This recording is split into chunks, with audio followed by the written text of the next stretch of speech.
The question says when all classes have equal widths, the height of the rectangles in histogram will numerically equal to. Options are class frequencies, class boundaries, both and none. तो यहाँ पे देखिए answer क्या होगा? When all classes have equal width, जब सभी classes की width equal होगी, then the heights of the rectangles, तो rectangles होंगे हिस्टोग्राम में, rectangles in histogram will be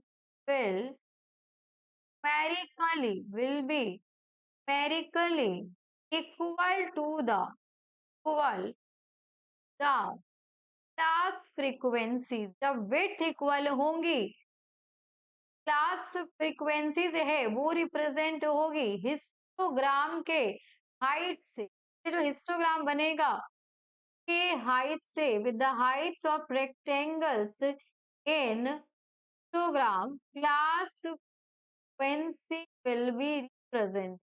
अब यहाँ पे अगर हम एक ग्राफ देखें, यहाँ पे देखिए एक हिस्टोग्राम यहाँ बनता है और विड्थ इक्वल होगी, देन एक हिस्टोग्राम यहाँ बनाया, यहाँ पे भी विड्थ सेम है, एक हिस्टोग्राम यहाँ बनाया एंड सो ऑन. अब विड्थ देखिए, विड्थ है यहाँ पे 10 to 20, ये है आपके पास 20, ये है आपके पास 40 to 50 और यहाँ पे है आपके पास 60 to.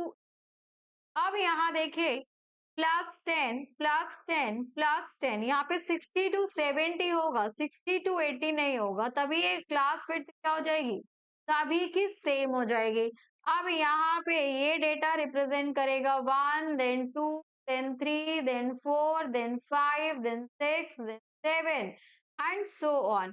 अब यहाँ पे जब सभी के विड्थ इक्वल है कि 10 है, यहाँ भी 10 है, यहाँ भी 10 है, तो इसकी हाइट 2 है, दैट मीन्स ये फ्रीक्वेंसी 2 है.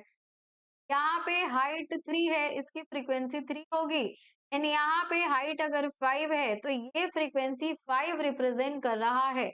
और यहाँ पे एक्स एक्सिस पे है आपके क्लास इंटरवल्स, एक्स एक्सिस पे क्लास इंटरवल्स और सभी के इस हिस्टोग्राम में क्या है?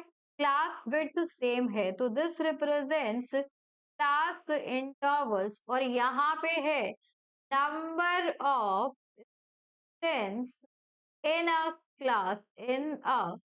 क्लास, तो यहाँ पे है आपके पास, अगर ये क्लास 1 है, ये क्लास 2 है और ये क्लास 3.